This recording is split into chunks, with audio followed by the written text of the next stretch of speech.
지니신 성령 하나님, 신격을 지니신 성령 하나님이라는 제목으로 말씀을 전하고자 합니다. 주여, 오늘 이 말씀 중에 성령께서 임하셔서 성령으로 이 말씀을 전하게 하옵시고 성령의 음성을 알아듣게 하옵시며 성령 충만하여 다시는 성령을 무시하거나 모독하는 일이 없도록 참으로 성령님의 말씀에 순종하는 저희들 될 수 있도록, 그래야 성령님과 늘 인격적으로 교제하며 성령 하나님과 함께하는, 그래서 참으로 삼위일체 우리 하나님과 함께하는 귀한 역사가 일어날 수 있도록 주여 인도하여 주옵소서. 예수님 이름으로 기도합니다. 아멘. 사도행전 5장 1절부터 11절까지를 통해서 신격을 지니신 성령 하나님, 신격을 지니신 성령 하나님이라는 제목으로 말씀을 전하겠습니다. 자, 오늘 이 말씀은 아주 대단히 중요합니다. 특별히 우리 한국 교회에는 너무나 중요한 말씀이 아닐 수가 없습니다. 보통 우리가 성령님을 어떻게 생각합니까? 성령하면 무슨 생각이 떠오르죠? 성령하면 불밖에 생각이 안 나죠. 성령의 불, 성령의 능력, 성령의 은사, 성령의 권능, 이런 것만 생각을 한다. 오늘 한국 교회가 그렇습니다. 예수 그리스도도 누군지 잘 몰라요. 사실은 예수님이 누구십니까? 아는 사람이 별로 없어. 그냥 예수님을 그냥 신앙적으로만 그냥 믿기만 하면 구원받는다더라. 우상 숭배하듯이 그냥 예수님을 신봉하면 구원받는다더라. 이렇게 해서 예수님을 그냥 신앙적으로 믿기만 하고 예수님을 우상 숭배하듯이 신봉하기만 하는 것이 오늘날의 현실입니다. 놀라운 것은 성령님도 전혀 잘 몰라요. 성령님이 누구신지 모른다는 말. 예수님도 성령님도 모르는데 어떻게 하나님 아버지를 알겠습니까? 성령님에 대해서 알지 못하면, 무지하면 큰일 납니다. 문제가 엄청나게 발생해요. 그래서 오늘 이 이야기를 하려고 합니다. 아까도 제가 이야기했듯이 우리 한국 교회는 성령하면 불밖에 생각이 안 나요. 성령의 불, 성령의 권능, 성령의 능력, 성령의 은사, 이런 것만 생각한다. 그래서 성령 받아라 이꼴은 불 받아라로 이 꼴이 똑같은 것으로 생각한다 이 말. 성령의 불 받아라, 성령 받아라. 그래서 성령의 권능과 성령의 능력과 은사와 불, 이것이 전부일까요? 성령이 전부일까요? 성령님이 누군지도 알지 못한 채 성령의 권능과 은사를 많이 경험하게 되면, 경험하면 할수록 이단 교주로 전락할 가능성이 아주 많아집니다. 정도의 차이는 있을지 몰라도 성령의 권능을, 성령의 불을, 성령의 은사를, 성령의 능력을 받으면 받을수록, 많이 받으면 많이 받을수록 정도의 차이는 있을지 몰라도 이단 교주가 되어버린다. 왜 그렇습니까? 성령의 불, 성령의 권능, 성령의 은사, 성령의 능력이 중요한 것이 아니라 성령님이 누구신가를 정확히 알아야 되는데, 성령님을 초능력이나 에너지로, 영향력으로만 오해할 경우에 왜 그런가? 영적인 탐욕으로, 우리의 본성에, 타락한 본성에 영적 탐욕이 있어요. 이 탐욕에 사로잡혀가지고 성령님의 권능과 은사를 내 것으로 소유하고자 하는 유혹에 빠질 수가 있는 것입니다. 그것뿐만 아니라 나아가서 그것을 통해서 자기가 하나님이 되고자 한다는 것입니다. 이단 교주들이 자기가 하나님이라고 해요. 실제로. 그렇지 않습니까? 자기가 그리스도라 그래. 자기가 보혜사라 그래. 성령이 누구지 모르니까 그냥 성령의 초능력, 에너지만 추구하다가 그렇게 되어버리는 것이 현실인 것입니다. 누구나 다 그렇게 될 수 있어요. 이단 교수는 아무나 되지 않습니다. 이단 교수가 전도가 되려면 말씀을 잘 알아야 돼요. 적어도 성경을 100도, 200도 해야 돼요. 이단 교수가 돼가지고 성경을 모르는 사람은 없습니다. 성경을 천독했다는 사람도 있어요. 이단 교수 중에서. JMS 같은 경우에는 자기가 천독했다고 하잖아요. 천독. 뿐만 아니라 이단 교수가 되려면 기도를 불같이 해야 됩니다. 불같이. 보통 사람하고는 잽이 안 되게 해야 된다고. 그래야 이단 교수가 되지. 영생교의 이단 교수 조의승이라는 사람은요, 40일 금식을 몇 번 했느냐? 한 번 한 것도 아니고, 두 번 한 것도 아니고, 16번 했어요. 16번. 이단, 40일 금식을 16번. 기도 많이 하고, 이 사람 은사 체험 엄청나게 했습니다. 초능력이 나타나죠. 그러니까 성령으로부터 오는 이 총명력에서 그렇게 성령이 누군지를 정확히 배워본 적이 없어요. 문제는 이게 문제예요. 성령의 은사, 능력, 권능, 불은 많이 봤는데 성령님이 누구신지를 배워본 적이 없다고. 이러니까 문제가 딱 생기는 것이죠. 그냥 체험, 불, 은사, 권능 이런 것만 경험을 하니까 영적 탐욕에 딱 사로잡히게 되죠. 그래서 결국 자신이 그 권능을 소유하려고 하는 것입니다. 이게 내 거라고 생각하는 거예요. 그리고 이걸 갖다 막 자기 마음대로 활용하면 자기가 하나님이 되는 것이죠. 하나님이 되어버린 거예요. 제대로 전통신앙을 배우지 않고 혼자 성경을 100독, 200독 하다가 기도 빡세게 하다가 은사가 나타나니까 이렇게 되어버린 것입니다. 누구나 다 이렇게 돼요. 그러면 이단 교주가 되는 것입니다. 정도의 차이는 있을지 몰라도 성령의 은사 권능 받았던 사람이 다 이 모양입니다. 이 모양. 전부 다 교만해가지고 자기가 무슨 하나님처럼 되어버린다는 말이에요. 그런데 성경을 보면 이런 오해를 불러일으킨 표현들이 굉장히 많아요. 아주 많아요. 예를 들면 요한복음 20장 22절에 보면 이렇게 되어 있어요. 저희를 향하여 24시내 가라사대 예수님이 성령을 받으라. 이랬다. 성령을 받으라. 아니 누구를 받아라 이거 말이 안 되잖아요. 누구는 정신아를 받아라 이렇게 표현 안 하잖아. 그죠? 근데 성령을 받으라 이러니까 무슨 물건처럼 오해할 수가 있게 된 것입니다. 또 이런 표현도 있어요. 에베소서 5장 18절 술 취하지 말라 이는 방탕한 것이니 오직 성령의 충만을 받으라. 이것도 표현이 이상해요. 누구로 충만을 받으라 이런 거는 표현이 안 되잖아요. 그죠? 성령의 충만을 받으라. 사람이 무슨 에너지인가 영향력인가 성령님이 무슨 에너지인가 영향력인가 이렇게 표현 오해할 수가 있다.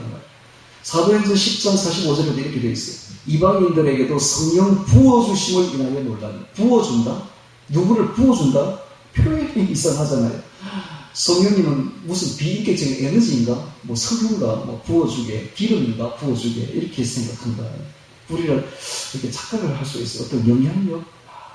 이런 착각을 할 수가 있죠. 그래서 이게 왜 그런가 하면 이게 인간 언어의 한계성입니다.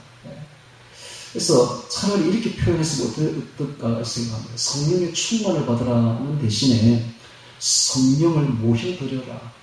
성령을 받으라는 대신에 성령을 모셔드려라. 이렇게 했으면 참 좋았을 것 같지 않습니까? 또는 성령의 충만을 받으라 이런 표현 대신에 성령의 지배를 받으라. 성령의 지배를 받으라. 이게 훨씬 낫잖아요.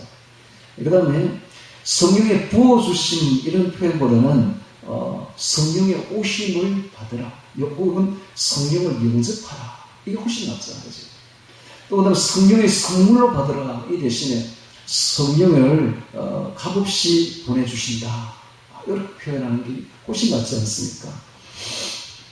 이게 언어 해석상의 문제지 성경은 성령님을 물건 취급이나 혹은 에너지 취급으로 이렇게 표현한 적은 전혀 없습니다. 사실 성경을 보면 인간은 성령을 소유하거나 지배할 수 없습니다. 여러분 예를 들어 볼까요? 귀신이 들린 사람이 귀신의 지배를 받지 귀신을 지배합니까? 귀신 들린 사람이 귀신을 지배할 수 있어요? 아니죠. 귀신이 그 사람을 지배한다고요. 마찬가지로 성령님은 특히 하나님이신데 인간이 어떻게 성령 하나님을 지배할 수가 있겠습니까? 성령님은 우리의 예배를 받기에 합당하신 하나님이십니다. 그분의 지배를 받아야지 우리가 어떻게 그분을 지배할 수 있으며 그분을 소유할 수 있으며 그분을 마음대로 통치할 수가 있겠습니까? 우리가 성령님의 통치를 받는 것이 정상이지 성령님을 통치할 수는 없는 겁니다. 왜냐하면 성령님은 신격을 지니신 하나님이라고 성경은 선포를 하고 있어요. 신격을 지니신 성령 하나님이십니다. 하나님, 삼위일체 하나님. 그러므로 신격을 지닌 영적인 존재로서 성령님은 그 영적이고 혼적인 기능인 지정의가 다 가지고 있어요. 성령님들에서 인격을 가지고 그걸 신격이라고 그러죠. 신격을 다 가지고 있어요. 신격을 사람의 인격을 가지려면 일단 영이 있어야 되고 혼의 기능인 지정의가 있어야 됩니다. 지성, 감성, 의지가 있어야 돼요. 이래서 인격이 형성되는 거죠. 마찬가지로 성령님도 영을 가지고 계셔요. 성령이잖아요, 성령. 그리고 지정의를 분명히 가지고 있습니다. 지정의를 분명히 가지고 있습니다. 이 영에서 지성과 감성과 의지가 나오는 것입니다. 혼만 있는, 영은 없는 혼만 있는 동물들은 지정의가 인간처럼 뚜렷하지 않죠. 그런데 성령님의 신격을 가지신 하나님이라는 사실을 모르면 그 성령님에서 나오는 그 능력과 권능과 은사와 불을 무슨 도깨비 방망이 이용하듯이 이용하겠죠. 실제로 이 은사자들이 성령을 자기 마음대로 부릴 수 있다고 생각합니다. 특별히 성령의 권능과 능력과 은사와 불이 나타나면 막 사람들이 환호하죠. 그러면 자기가 무슨 하나님인 줄 아는 거예요. 예를 들면 이제 박태선 장로님, 천부교 이단 박태선 장로님 같은 경우에 이 사람 아주 겸손한 사람이었어요. 그런데 자기한테 능력이 나타나니까 성령의 불이 임하고 성경의 이슬같이 자기한테 임하니까 목사님을 모시고 항상 집회를 했어요. 그래서 자신이 먼저 이제 강사로 뜨죠. 떠면은 막 병자가 일어나고 병자가 낫고 신유한사가 나타나고 막 이러니까 먼저 강사로 뜨고 자신의 이제 사역을 다 마치고 먼저 숙소로 오면 목사님이 거기 말씀을 전하죠. 한참 뒤에 숙소에 와보니까 그 추운 겨울에 이 장로가 문 앞에 들어가지도 않았는데 문 앞에 탁 서 있는 거예요. 그래서 왜 장로님 문에 안 들어가시고 방 안에 안 들어가시고 서 계십니까? 이러니까 이 박태순 장로가 하는 말이 주의 종이 아직 안 오시는데 어찌 제가 방 안에 들어갈 수 있겠습니까? 이렇게 겸손한 사람이었어요. 이런 사람에게 성경도 제대로 모르고 이 사람이 신학도 모르고 성령이 누군지도 전혀 모르는 상태에서 막 불이 임하니까 성신이 이슬처럼 막 쏟아지니까 이 사람이 타락만 안 했으면 기독교에 엄청난 역사를 일으키실 사람입니다. 이 사람이 성령님이 누군지 모르니까 그냥 권능과 능력과 불과 은사로만 생각하니까 타락하게 되죠. 그걸 자기가 소유했다고 생각하니까 타락하게 되는 것이죠. 대부분 성령의 권능과 은사를 많이 경험한 사람일수록 거의 대부분 다 타락합니다. 대부분 다 타락하여 다 지옥 가요. 아니 그럴 것이면 왜 성령의 권능을 받아요? 안 받는 게 훨씬 낫지. 왜 괜히 은사 받아가지고 타락하여 지옥 가느냐고요. 큰 권능 행하는 거 그러니까 부러워하지 말아야 됩니다. 천국 가는 것이 우리의 목표가 되어야 되지 않습니까? 천국 가는 것이 훨씬 더 중요합니다. 뭐 하려고 세계적인 종이 되고 세계적인 교회를 일구어가지고 폼 잡다가 지옥 가면 무슨 소용이 있습니까? 아무 소용없는 거예요. 그래서 좁은 길로 가다가 성령님 모시고 거룩한 삶 살다가 천국 가는 것이 우리의 소원이 되어야 되지 않습니까? 대부분 다 타락해요. 성령 받으면. 왜냐하면 성령님이 신격을 지니신 하나님이라는 사실을 모르기 때문에 그런 거예요. 모르기 때문에. 성령님이 하나님이라는 사실을 몰라. 성령을 자꾸 불로만 생각하는 거야. 성령의 권능, 능력, 은사로만 생각하는 거야. 성령님은 불과 권능과 능력과 은사도 있지만 사실은 그 이전에 성령 하나님은 전능하신 하나님이십니다. 이게 서로 모르는 거예요. 모르기 때문에 타락하는 거예요. 그냥 능력으로만 생각해요. 그러니까 도깨비 방망이로 아는 거야. 알라딘 노스 램프의 거인 정도로만 알고 있는 거예요. 그래서 성령을 지배를 받지 않고 성령을 오히려 지배하려고 하니까 거기에 그 탐욕에, 영적 탐욕에 마귀가 역사하는 것이죠. 결국 그렇게 해서 타락하는 것입니다. 성령님은 신격을 지니신 하나님이십니다. 할렐루야. 성령님은 엄연한 하나님이십니다. 그러므로 우리는 당연히 그분 앞에 무릎을 꿇어야 돼요. 그리고 예배를 드려야 됩니다. 우리의 예배를 받기에 합당하신 분이 바로 성령 하나님이십니다. 성령님의 인도를 우리는 따라가야 돼요. 내 욕망을 위해서 성령을 이용하면 지옥 갑니다. 절대로 그래서는 안 돼요. 그래서 오늘 이제 사도행전의 5장에 이런 이야기가 적혀 있는 것입니다. 이 사도행전이 지금 그 앞에 어떤 역사가 일어나는가 하면요. 사도행전 2장에 한번 보십시오. 2장에 보면 한번 보십시다. 2장. 사도행전 2장에 어떤 일이 벌어졌는가.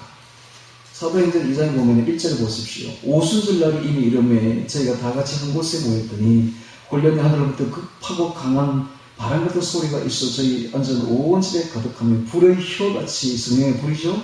갈라지는 것이 저희 위에 보여 가서는 이마에 있더니 저희가 다 성령의 충만함을 받고 성령의 말을 가심에 따라 다른 방언으로 말하기를 시작합니다. 성령이 강림하신 것이죠. 2장에 오순절날 마가다락방에 성령님이 강력하게 임하니까 방언이 터지고, 자, 그리고 또 그 뒤에 무슨 일이 벌어졌는지 보겠습니다.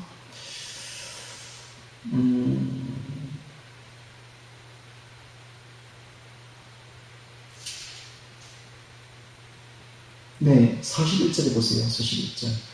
그 말을 받은 사람들은 세례를 받으며 이날의 제자의 수가 3,000이나 더하더라. 베드로가 한 번 설교하니까 3,000명이 회개하고 예수를 믿는 그런 역사가 2장에 일어나게 됩니다.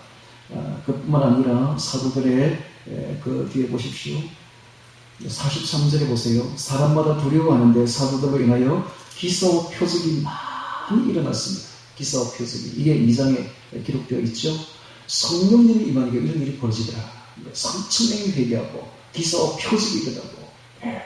3장에 보십시오. 3장 1절에 보면 베드로와 요한이 성전 미문에 앉아있는 안전뱅이 거지를 일으키는 역사가 일어납니다. 7절에 보십시오. 오른손을 잡아 일으키니 발과 발목에 곧 힘을 입고 뛰어서서 걸으며 이런 게 있습니다.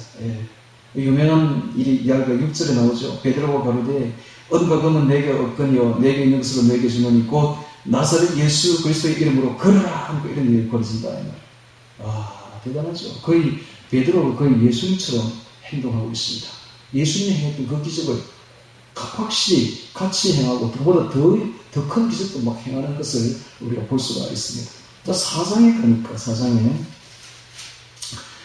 가니까 베드로가 한 번 설교하니까 5,000명이 회개해요. 이 정도 되니까 어떻게 됩니까? 이거 막 특별한 종이 아닙니까? 엘리야가 내려왔다. 예수님이 강림하셨다. 이 정도 되지 않습니까? 이렇게 되니까 어떻게 돼요? 붕 뜨게 돼. 사람들이 붕 뜨게 되는 거예요. 막 난리가 난 거죠. 교인들이 한껏 고양되었어요. 당국의 핍박을 전혀 두려워하지 않습니다. 교회가 붕 떠버린 거예요. 그래서 성령의 이제는 권능과 은사와 능력과 불에 집착하다 보니까 문제가 생긴 겁니다. 어떻게 해요? 인간이 그것을 장악하고자 하는 욕망이 생긴 겁니다. 성령의 역사는 순종하라고 주시는 것인데 복음 전파하라고 주는 도구에 불과한 것인데 스멀스멀 영적 탐욕이 생겨지기 시작한 것이죠. 성령의 불을, 성령의 권능을, 성령의 은사를, 성령의 능력을 자기 것으로 소유하려고 하는 그런 역사가 일어나게 되죠. 이렇게 되면 교조가 되는 겁니다. 이게 바로 초대교회의 위험성이었어요. 그래서 성령이 신격을 지니신 하나님의 개념이 잊혀지고 그냥 은사에만 집착하는 위험한 시기가 바로 이때였다라는 사실입니다. 자, 이런 상황에서 아나니아 사건이 터지게 됩니다. 왜 하나님이 이 사건을 강력하게 다루었습니까? 이것은 하나님이 교회를 염려한 거예요. 영적 탐욕으로 넘어가는 걸 너무너무 염려했던 거예요. 그래서 너무 교회를 염려했고 인간의 연약한 그 악한 본성을 염려했기 때문에 하나님이 강력하게 다루었던 겁니다. 왜냐하면 성령님의 권능과 능력에는 집착하지 말라는 겁니다. 성령님이 주도하시도록 성령님의 신격을 지니신 하나님이심을 부각시키기 위해서 성령님은 엄연한 하나님이라는 것을 부각시키기 위해서 이 사건으로 두려움을 주기 위해서 두렵고 떨림으로 하나님을 부복하게 하기 위해서 그래서 본래 신앙으로 회복시키려고 이런 일을 하셨다는 거예요. 즉 성령 하나님은 불이요 권능이요 은사 능력이 아니라 신격을 지니신 하나님이구나. 성령을 속이면 죽는구나. 두려워해야 되겠다. 마음대로 권능을 썼다면 나도 죽겠구나. 이런 마음을 주는 거예요. 그래서 이런 하나님을 두려워하는 마음, 즉 하나님은 전능하신 분이며 성령 하나님은 전능하시며 신격을 지니신 하나님이심을 가르쳐야 했던 것입니다. 그래서 강력하고 거룩한 두려움으로 이때 일어나게 했던 거예요. 이런 두려움으로 우리가 행할 때에 이게 정상적인 신앙이에요. 이때부터 사역이 이제 정상적으로 제대로 시작되는 것입니다. 자, 우리 5장을 보도록 하겠습니다. 사도행전 5장 1절부터 같이 보도록 하겠습니다. 자, 여기 보니까 아나니아라는 사람이 나오고 그 안에 이름 삽비라가 나옵니다. 자, 초대교회의 이름이었어요. 교회 이름이었어요. 그런데 이 사람들은 불명예스러운 이름의 대표가 되어버렸습니다. 그래서 2000년 기독교 역사 내내 그 불명예스러운 이름이 불려지고 있고 지탄의 대상이 되고 있습니다. 이 사람들의 문제는 뭔가 하면 베드로에게 거짓말한 것이 문제예요. 이것이 전부라고 말했던 것. 이게 바로 답니다. 그들이 했던 것은. 근데 이게 이제 베드로가 뭐라고 말하냐면 이것이 사람에게 거짓말한 것이 아니라 성령님께, 하나님께, 성령님께 거짓말한 죄라고 그렇게 말하고 있습니다. 그렇게 함으로써 그들이 바로 그 자리에서 급사를 해, 바로 죽게 됩니다. 급사해버립니다.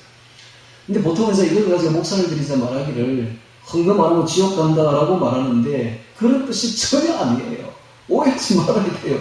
문제는 거짓말한 게 문제예요. 거짓말한 게. 초대교회에서는 재산을 바치고 헌금하라고 강요한 적이 전혀 없습니다. 다 하나님께서 주관하셨죠. 당시 이제 어떤 일이 있었냐면 바나바라는 사람이 있었어요. 이 바나바가 전 재산을 교회에 헌금을 했습니다. 그리고 그 일로 인해서 엄청난 칭송을 받았죠. 그래서 이것을 보고 아나니아 삽비라 부부도 칭송을 좀 받고 싶었던 것입니다. 그래서 인정받고 싶은 욕망, 이게 바로 자아중심적인 탐욕이죠. 이것으로 인해서 그들이 거짓말했던 거예요. 재산 얼마를 감추고 이게 다라고 하면서 거짓말했던 거예요. 자, 한번 보도록 하겠습니다. 자, 1절 봅니다. 아나니아라, 아나니아 뜻은 하나님의 은혜, 여호와의 은혜라는 뜻입니다. 아나니아라는 사람이 그 안에 삽비라는 아름답다 이런 뜻입니다. 이름은 좋죠. 은혜, 아름다움. 그러니까 삽비라고 더불어 소유를 팔아. 왜 소유를 팔아? 그래서 아까도 이야기했죠. 바나바가 칭송받는 걸 보고 자기들도 칭송 좀 받고 싶었어. 저 공명심에서 공을 세워서 이름을 내고 싶은, 칭송받고 싶은 그런 공명심에서 소유를 팝니다. 그리고 그것을 다 드렸다면 아무 문제가 없겠죠. 그리고 또 반 드렸다면 반을 자기들이 착복하고 반을 드렸다면 그렇게 이야기하면 되는 겁니다. 이게 전부가 아니라 지가 반 가졌고 반은 헌금하겠으면 아무 문제가 없는 거예요. 그 값에서 얼마를 감추매 그 안에도 알더라. 얼마를 가져다가 사도들의 발 앞에 두니 베드로가 가로되 아나니아여 어찌하여 사탄이 내 마음에 가득하여. 어떤 마음입니까? 사탄이 가득하다고 했어요. 공명심이죠. 공을 세워서 바나바처럼 자기도 칭송받고 싶은, 교회에서 이름을 내고 싶은 이런 것이 바로 공명심 아닙니까? 이 사탄이 내 마음에 가득하여 내가 성령을 속이고, 보십시오. 성령을 속이고. 이 죄는 성령을 속인 죄였던 것입니다. 자, 이 죄로 인해서 죽게 되죠. 성령을 속이고 땅값 얼마를 감추었느냐. 땅이 그대로 있을 때는 내 땅이 아니며 판 후에도 내 임의대로 할 수가 없더냐. 어찌하여 이 일을 내 마음에 두었느냐. 사람에게 거짓말한 것이 아니요 하나님에게로다. 자, 보십시오. 앞에는 성령을 속이고 했죠. 뒤에는 하나님에게로다 이 말을 하죠. 성령이 곧 하나님이다 이런 뜻입니다. 성령이 곧 하나님이다. 성령이 곧 하나님이로다. 아나니아 이 말을 듣고 엎드려서 혼이 떠나니 이 일을 듣는 사람이 다 크게 두려워하니라. 큰 두려움이 임하게 된 겁니다. 그래서 성령을 속이면 안 되는 것이죠. 성령을 함부로 대하면 안 되는 거예요. 성령을 속이면, 성령을 함부로 대하면 죽는 겁니다, 바로. 이게 이제 초대교회에 일어났던 큰 거룩한 두려움입니다. 그 안에도 마찬가지로 그와 같이 된 것을 보고 그 뒤에 11절 보십시오. 온 교회가 이 일을 듣는 사람들이 다 크게 두려워합니다. 크게 두려워합니다. 이런 일이 벌어진 거예요. 크게 두려워합니다. 자, 이 사건을 놓고 어떤 사람들이 이렇게 말합니다. 너무 가혹하지 않나? 그래도 절반은 헌금했는데. 그러나 뭐 요새는 이것보다 훨씬 더한 사람들이 얼마나 많은데 심지어 사기까지 치는데 교회되고. 그런데 이때는 인류 최초로 성령님이 임하셔서 교회가 막 세워진 단계였습니다. 오순절 성령 강림으로 이제 막 교회가 태동하는 단계였죠. 만약에 이 사건을 그대로 그냥 묵과하고 용납해버리면 이 시작점에서 교회의 생명인 거룩이 무너지는 겁니다. 성결이 무너지는 거예요. 교회의 생명은 성결과 거룩에 있는데 순수성이 무너지면 더 이상 교회가 기능을 하지 못하고 성령님이 역사할 수가 없습니다. 성령님은요, 깨끗해야 역사해요. 거룩해야 역사해요. 성결해야 역사해요. 우리 몸이 더러워지고 우리 마음이 더러워지면 성령님이 역사할 수가 없어요. 절대로. 깨끗해야 하나님을 봅니다. 깨끗해, 성경 깨끗해, 거룩해야 성령님이 우리 세 사람을 가지고 역사할 수가 있어요. 그런데 교회가 이렇게 더러워져 버리니까, 거짓말 해버리고 이래버리니까 성령님이 역사할 수가 없는 거예요. 그러니까 교회는 숫자가 중요한 게 아니라 성도 한 사람 한 사람의 순결과 거룩이 더 중요한 것입니다. 하나님 앞에 정직과 진실, 성결, 거룩이 우선되어야 빛을 발하게 되는 것이죠. 그래서 오늘날 교회가 질타받는 이유가 바로 여기 있습니다. 성결하지 못하니까, 거룩하지 못하니까, 교회가 타락하니까, 세상 사람하고 똑같으니까. 그러니까 세상 사람들이 교회를 전혀 존경하지 않아요. 두려워하지도 않아요. 하나님도 두려워하지 않습니다. 이런 교회 때문에 하나님이 모욕을 받고 모독을 당하는 것입니다. 그러니까 이 문제를 회개해야 돼요. 이 아나니아는 공명심 때문에 공을 세워서 이름을 내고자 하는 그 과시욕 때문에 사로잡혀가지고 그 마음을 사탄이 이용한 거죠. 사탄 유혹에 넘어간 겁니다. 이 사건으로 성도들이 아주 크게 두려워하게 됩니다. 아까도 봤죠. 11절에 온 교회와 이 일을 듣는 사람들이 다 크게 두려워하니라. 오늘날에도 만약에 성령님이 강력하게 역사하시고 임하게 되면, 그래서 성령 부흥이 일어나게 되면 똑같은 두려움이 임하게 됩니다. 똑같은 두려움. 거룩한 두려움이죠. 네. 경외심이 일어나게 돼요. 그래서 이 하나님을 향한 거룩한 두려움으로 가득 차게 됩니다. 옛날에 평양에 부흥이 있었을 때에 1905년, 7년도에 있었을 때에 평양에 있는 시내에 있는 모든 사람이 두려워했어요. 하나님을 두려워해가지고 평양에 기생이 유명했거든요. 옛날부터. 그 기생들 다 기생을 집에 던지는 겁니다. 술집이 다 문을 닫았던 것입니다. 왜? 두려우니까. 거룩한 두려움이 평양 전체를 뒤덮었던 것입니다. 이와 똑같은 일이 벌어진다. 오늘날에도 벌어진다는 거예요. 그러면 우리 개인적으로도 마찬가지. 개인적으로도 성령님 우리에게 임하시면 우리도 두려워하게 됩니다. 하나님을. 성령 하나님을 두려워하게 되고 두렵고 떨림으로 거룩해지는 거예요. 두렵고 떨림으로 하나님을 두려워해야 비로소 죄에서 떠나게 되고 거룩하게 되는 것입니다. 여러분.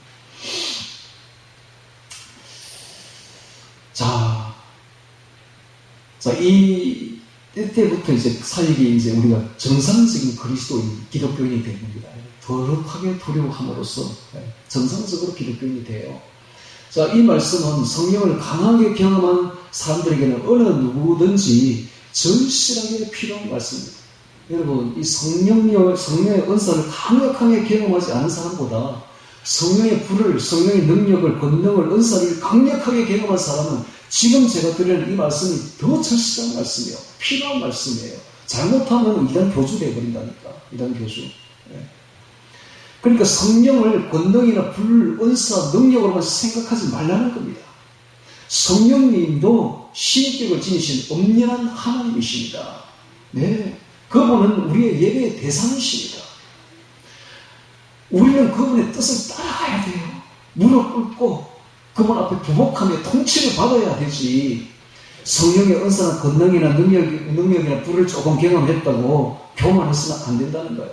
신성 모독을 해서는 안 된다는 거예요. 조심해야 됩니다. 그걸 이용하면 안 돼요. 절대로. 그래서 예수님도 이렇게 말했어요. 요한복음 15장 26절에 보면 진리의 성령이 오실 때에 그가 성령님을 향해서 그라고 표현합니다.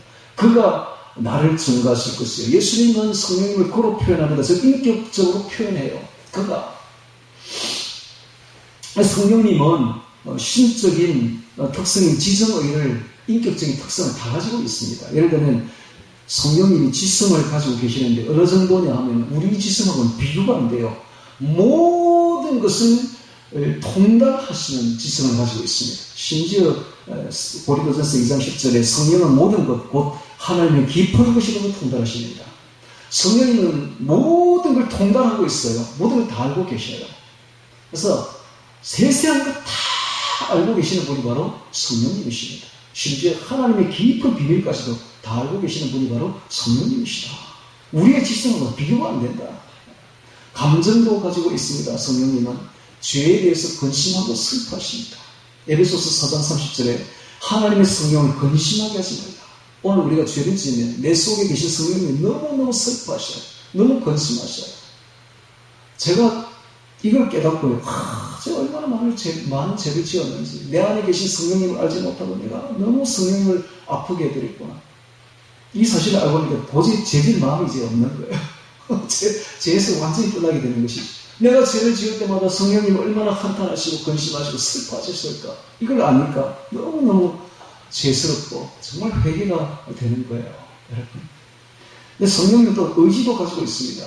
그 뜻대로 은사를 나눠주십니다. 고린도전서 2장 12장 11절에 보면 그 뜻대로 각 사람에게 은사를 나눠주십니다. 그 뜻대로 의지가 있다. 그러니까 이런 세 가지, 즉 지성의, 지성, 감성, 의지는 인간보다 훨씬 더 깊고 풍부하며 민감하십니다. 성령님은 신격을 가지고 계시다는 사실이 우리 신앙생활의 기본적으로 가지고 있어야 돼요. 우리 기본입니다. 신앙생활의 기본이에요. 그러니까 성령님의 은사, 권능, 능력, 불 이런 건 부차적인 거예요. 진짜 중요한 건 성령님을 인격적으로 대해야 됩니다. 신격으로 대해야 된다는 사실입니다. 자꾸 우리가 성령님을 불로 인식하면, 성령을 은사나 능력이나 권능으로만 인식하면 어떤 일이 발생하느냐면 그 성령님의 통치를 안 받으려고 해요. 왜냐하면 우리 본성적으로 영적 탐욕이 있기 때문에 그걸 자꾸 자기 것을 소유하려고 해요. 그 악용하려고 해요. 그러면 뭐가 됩니까? 교수가 돼요. 교수가 되면 어떻게 돼요? 지옥 갑니다. 우리는 그분의 지배를 받아야지 지배하려고 하면 안 돼요. 성령님을 절대로. 그러면 지옥 갑니다. 지금 제가 하는 말은 굉장히 지금 중요한 말입니다. 우리 한국교회 이게 지금 너무 잘못되어 있어요. 네. 성령님은 그래서 보면 우리 옛사람과 갈등합니다. 어떻게 갈등하는지 봅시다. 우리가 성령님을 억압할 수가 있어요. 억압. 데살로니가전서 5장 19절에 보면은 성령을 소멸치 말며 이런 말이 있어요. 소멸. 소멸이 뭡니까? 억압하는 거예요. 질식시키는 거예요. 질식시키는 거예요. 그분이 인격이 있어가지고 우리가 너무 그렇게 질식시킬 수 있습니다. 억압할 수 있습니다. 왜냐하면 성령님 인격이 계시니까, 인격이 있으니까. 그 다음에 성령을 거슬려서 배척할 수가 있습니다. 사도행전 7장 51절에 너희가 항상 성령을 거슬려 이런 말이 있어요. 거슬려. 우리 옛사람들은 나도 항상 성령을 거슬리게 되어 있어요. 성령을 배척하게 되어 있어요. 하나님 뜻에 불순종하게 되어 있죠. 그러면 성령님과 정반대의 길로 갈 수밖에 없고 그 성령님을 배척할 수밖에 없는 거예요. 여러분들이 누구에게 배척당할 때 얼마나 감정이 상합니까? 배척당할 때. 똑같다 이 말. 우리가 옛사람들은 나가면 성령님 우리에게 배척당하면 성령님도 너무 마음이 아픈 거예요. 너무 아픈 거예요. 그 다음에 세 번째로 성령의 모독을 당할 수도 있어요. 모욕을 당하십니다. 히브리서 10장 29절에 보면 은혜의 성령을 욕되게 하는 자의 당연히 받을 형벌이 얼마나 더 중하겠느냐 이런 말이 있어요. 욕되게 한다. 모욕. 인간이 가장 견디기 힘든 것이 모욕을 받는 겁니다. 모욕이 뭡니까? 얕잡아 보고 오만불순한 태도로 능멸하는 게 바로 모욕 아닙니까? 이런 걸 한번 당해본 사람은 얼마나 견디기 힘든 아픔입니까? 모욕당하는, 남에게 모욕당, 여러분 나이가 들수록 정말 아픈 게 뭔지 아십니까? 남에게 모욕당하는 거예요. 남이 나를 얕잡아보고 능멸하고 이거 정말 견디기 힘들죠. 나이가 들수록 진짜 정말 견디기 힘든 게 바로 이런 거예요. 대인관계에 있어서 나를 얕잡아보고 나를 오만불순하게 능멸하고 정말 견디기 힘들죠. 성령님도 똑같다. 우리가 성령님을 모욕할 수가 있다. 그 다음에 나아가서는 성령님을 회방할 수도 있어요. 모독이죠, 모독. 마태복음 12장 31절 성령을 회방하는 것은 사심을 얻지 못하겠고 이런 죄는 사심을 얼마나 큰 죄인지 성령 회방죄, 성령 모독죄, 조롱하고 욕하는 겁니다. 성령을 조롱하고 욕하는 겁니다. 이런 거는 사심을 얻지 못할 것이다 라고 이야기할 정도입니다. 그 다음에 성령께서 슬퍼하십니다. 근심하십니다. 에베소서 4장 30절 하나님의 성령을 근심하게 하지 말라. 우리가 더럽고 추악한 행동을 할 때 성령께서 슬퍼하십니다. 근심하십니다. 그 다음에 마지막으로 성령께서 고통을 당하십니다. 고통. 이사야서 63장 10절에 보면 그들이 반역하여 주의 성신을 근심케 하였으므로 고통을 당하십니다. 성령님의 마음을 칼로 갈기갈기 찢어놓는 거예요. 성령님은 죄가 없고 아주 순수하신 분이니까 얼마나 더 고통이 크시겠습니까? 순수할수록 고통이 더 커요. 우리가 옛사람대로, 옛사람 마음대로 살 때 성령님이 이렇게 힘들어 하신다는 거예요. 옛사람대로 살면 성령님이 너무 안에서 힘들어 하셔요. 항상 인격적으로 대하여 관계를 맺어야 돼요. 관계적 영성. 인격으로 대해야 돼요. 인격적 영성. 이것이 필요한 것입니다. 그런데 맨날 있잖아요. 성령님을 향해서 불만 달라고, 권능만 달라고, 능력만 달라고, 은사만 달라고 이렇게 성령님을 무시하는 것입니다. 그래서 성령님은 언제나 불신자는 성령 모르잖아요. 불신자보다 기독교인을 통해 더욱더 모독을 당하신다는 사실입니다. 최후 심판 때에 이 성령님을 무시하고 무슨 에너지나 영향력처럼 취급했던 자들이 받을 심판이 얼마나 크겠습니까? 그러니까는 예수 믿는 사람 때문에 더욱더 성령님이 슬퍼하셔요. 왜냐하면 옛사람 욕망대로 예수 믿는 사람들이 살아가니까, 옛사람 욕망대로 살아가면 갈수록 성령님이 안에서 슬퍼하신다. 반대로 우리가 옛사람을 죽이고 새사람으로 살아가면 어떤 일이 벌어지는가? 성령님은 새사람과 협력하십니다. 그래서 성령님은 얼마나 지혜가 많으신지 통달하는 지혜로서 우리를 도와주셔요. 고린도전서 2장 10절에 성령은 모든 것 곧 하나님이 깊은 것이라도 통달하십니다. 또한 성령님은 우리 새사람에게 진리를 증거하십니다. 진리를. 요한복음 15장 26절 진리의 성령이 오실 때 그가 나를 증거하실 것이요. 뿐만 아니라 성령이 우리에게 말씀하셔요. 말씀하십니다. 계시록 2장 7절에 귀 있는 자는 성령이 교회들에게 하시는 말씀을 들을지어다. 성령이 우리 속에서 말씀하신다. 말씀을 듣습니다. 즉 새 사람이 되면 성령의 음성을 들을 수가 있어요. 성령이 우리를 하지 못하게 해요. 어떤 일을 명령하지 억제하지 못하게 해요. 사도행전 16장 6절에 보면 성령이 아시아에서 말씀을 전하지 못하게 하시거든요. 성령이 하시는 게. 바울이 아시아로 가서 말씀을 전하려고 하니까 성령이 못하게 하십니다. 못하게 하실 수 있어요. 또한 성령이 우리를 인도하십니다. 로마서 8장 14절 무릇 하나님의 영으로 인도함을 받는 그들은 곧 하나님의 아들이라. 하나님의 영으로 성령으로 인도함을 받는 그들은 하나님의 아들이라. 성령이 우리를 인도하신다. 그러니까 결론적으로 말하면 우리가 옛사람대로 살면 성령님이 너무나 슬퍼하시고 모욕을 당하시고 모독을 당하시는데, 우리가 새 사람으로 살면 성령이 우리를 도와주시고 인도하시고 명령하시고 말씀을 주신다. 그런 사실입니다. 자, 이제 우리가 이 음성에 대해서 한번 생각해 보겠습니다. 이 음성은요, 세 종류로 들립니다. 성부 하나님께서 우리에게 음성을 들려줄 때도 있어요. 또 성자 하나님이 우리에게 음성을 들려줄 때도 있어요. 또한 성령 하나님이 우리의 내면 깊은 곳에서 영의 소리로 우리에게 뚜렷하게 들려줄 때도 있습니다. 그런데 우리가 알아야 될 것은 이런 하나님의 음성도 진리로 가는데 결정적으로 도움이 되느냐? 별로 안 됩니다. 이걸 알아야 됩니다. 별로 안 돼요. 별로 안 됩니다. 별로 안 돼요. 가장 결정적으로 도움이 되는 것은 성경 말씀을 통해서 인도를 받는 게 가장 안전하고 결정적입니다. 이걸 알아야 돼요.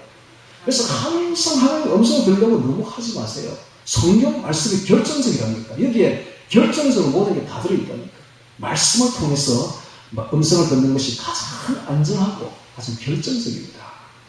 그래서 성령의 음성을 듣기를 원한다면, 정말 그런 사람이 있죠? 저도 마찬가지입니다. 성령의 음성을 더 듣고 싶어요. 그러면 어떻게 해야 되는가? 옛사람을 죽여야 돼요. 옛사람을. 옛사람이 강하면 성령이 아무리 두들겨도 마치 바위에 계란 치듯이 느껴지지가 않아요. 성령의 음성이. 민감하지가 않아요. 옛사람이 있으면. 성령의 음성을 들리려면 옛사람을 죽이면 됩니다. 그러면 간단하게 성령의 음성이 들리기 시작합니다. 옛사람을 죽여야 돼요. 그래서 어떤 사람 보면 이 사소한 것 가지고 성령의 음성을 자꾸 들으려고 하는데, 그러면 안 됩니다. 성령님을 무슨 무당 속에 있는 귀신 수준으로 자꾸 전락시키면 안 돼요. 어떤 사람이 이런 사람이 있어요. 물건 사러 가가지고 물건 고를 때에도 성령 하나님은 내가 이걸 고를까요? 저걸 고를까요?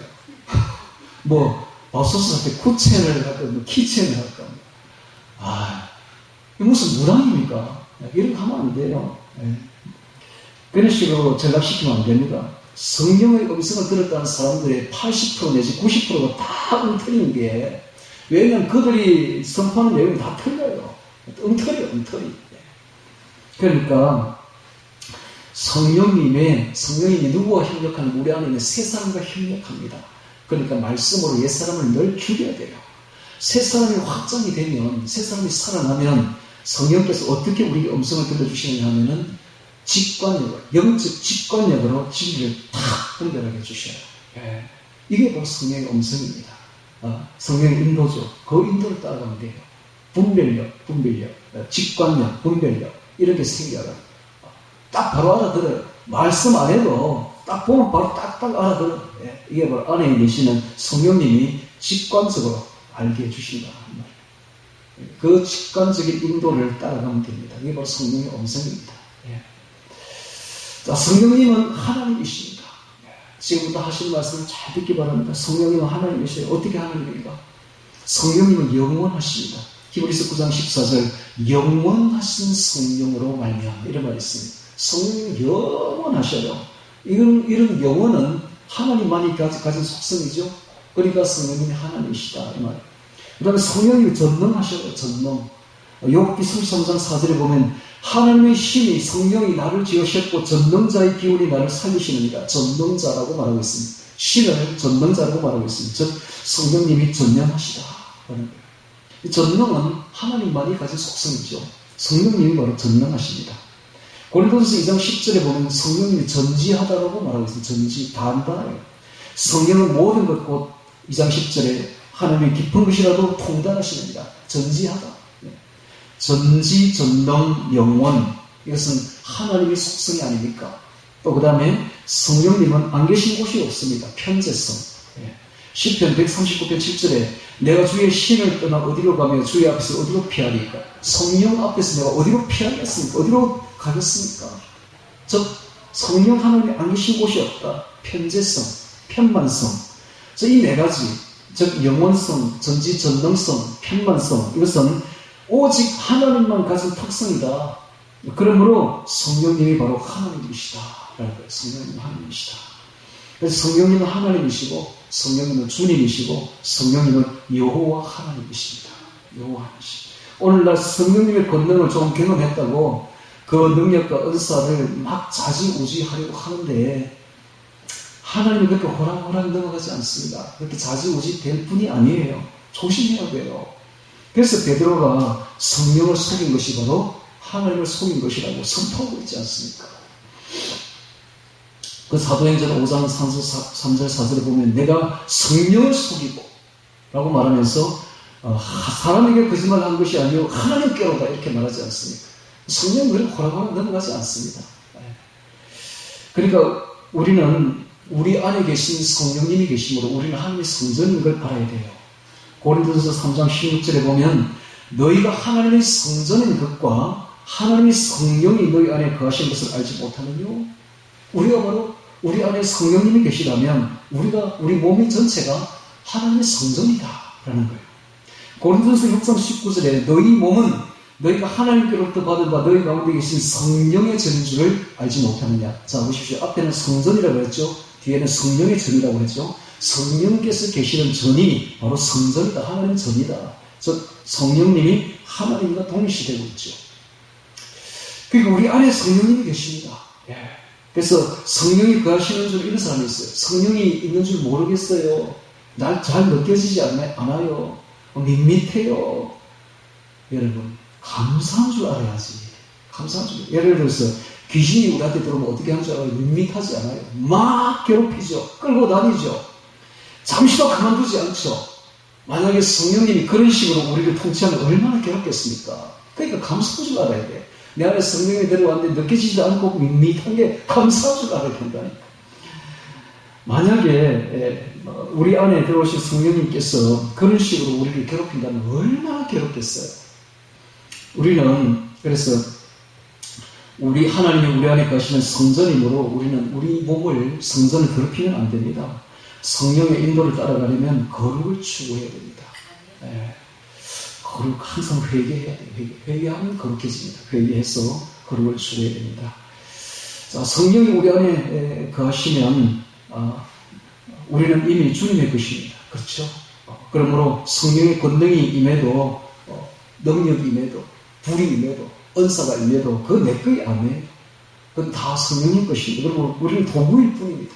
겸손한 마음으로 우리는 하나님 앞에 겸손해야 돼요. 그런 게 임할수록.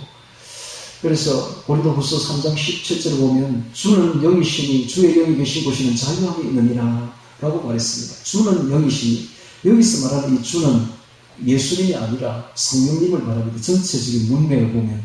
그래서 주는 영이시니 이 말이 뭡니까? 성령님은 주님이시다 이 말입니다. 성령님이 바로 주님이시에요. 성령님이 주님이십니다. 우리 성경을 한번 찾아보겠습니다. 이번에는 에스겔서 3장 22절 찾습니다. 에스겔서 3장 22절 찾습니다. 아주 중요한 대목입니다. 에스겔서 3장 22절.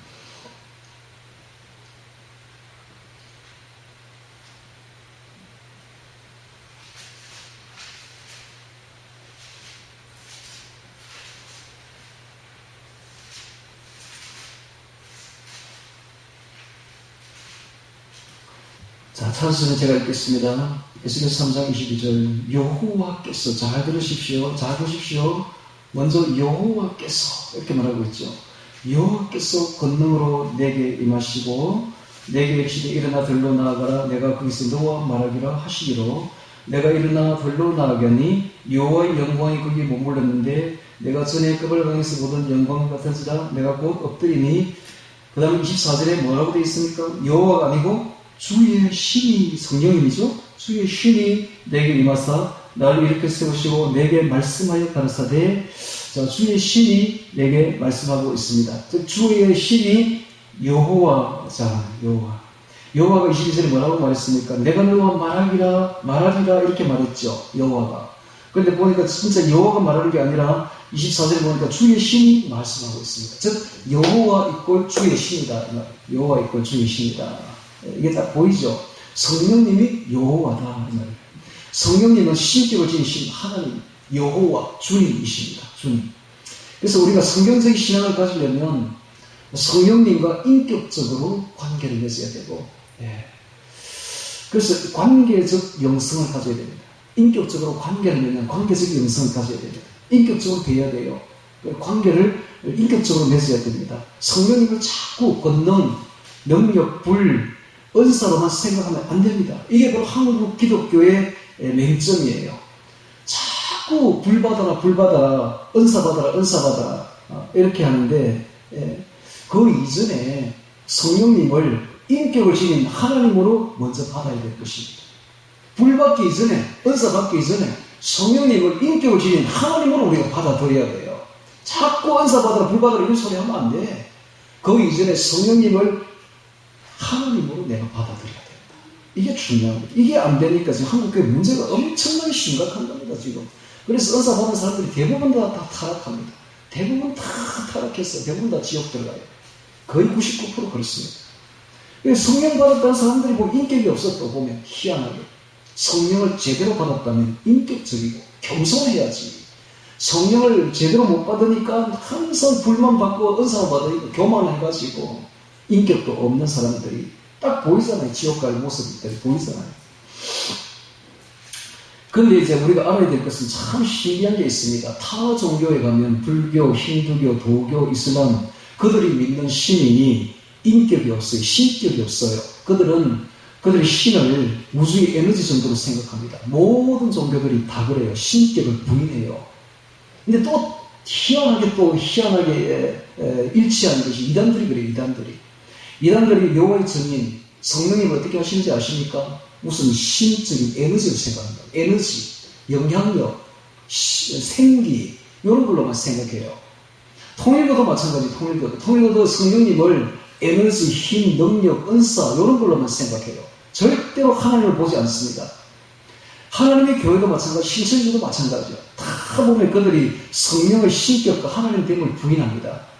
성령을 무슨 에너지로 생각해요. 하나님부터 생기로 생각해요. 파워로, 힘으로, 영향력으로 생각합니다. 모든 이단들이 다 그래요. 왜 그렇습니까? 왜냐하면 자기네들이 하나님 노릇하고 싶은 겁니다. 그 능력을, 그 권능을, 그 은사를, 그 불을 이용해가지고 자기들이 하나님이 되자는 걸 이용하면 그러니까 자기들이 하나님 되고 싶은 거야.